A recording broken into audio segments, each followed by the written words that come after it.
Marikina, the city now under a state of calamity because of the typhoon. Paolo, what more can you tell us? Pia, good evening. Flooding has subsided in most areas we've went through here in Marikina City, but just like what you were talking about minutes ago, the damage caused by Typhoon Ulysses is just unfolding before our eyes. As you can see behind me, take a look. This is Barangay Malanday here in Marikina City. Neither homes nor businesses were spared, and as you can see, there's still some debris and dirt and mud. The streets are covered in mud, but residents are already starting to clean up. Power has been restored at some of the houses here, but I talked to some of the residents who still haven't turned on their electrical connections, fearing that these two may have been flooded. But this is just one part of the problems that residents in Marikina are facing.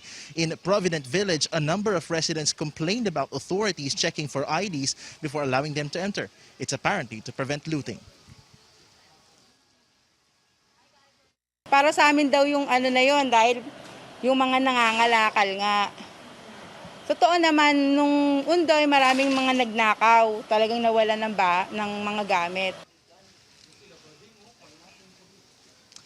In the nearby Hill Fernando Avenue, we talked to a clothes shop attendant who's cleaning up the store and would have soiled clothes washed so they can still be sold. A mobile phone service center supervisor says up to 90% of their inventory, including those for repair, were damaged.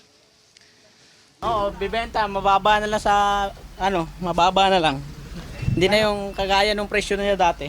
Lahat po ng cellphones, then mga computers, mga parts for repair. Yes po, lahat po. So far, Mayor Marcy Chodoro confirms at least 3 deaths. One here in Barangay Malanday. It's a 34-year-old male who slipped while trying to rescue his pet. And 2 in Provident Village, a 32-year-old male due to a collapsed wall and an 82-year-old female who drowned while trying to evacuate.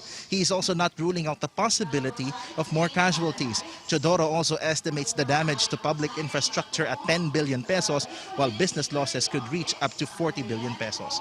Pia? And this is Marikina, a city in metropolitan Manila, Metro Manila. Paolo, how many people have taken shelter in evacuation centers and what is their situation like? Well, Pia, according to latest data we got from Vice Mayor Marion Andres, around 14,000 people evacuated. They're situated in 10 different evacuation centers here in Marikina City. We're going to check later on some of these evacuation centers. But based on my experience on covering this typhoon from last night, physical distancing is one of the key challenges that evacuation centers are facing. We've seen people there not wearing face masks, including the population, members of the population rather, who are vulnerable for COVID-19.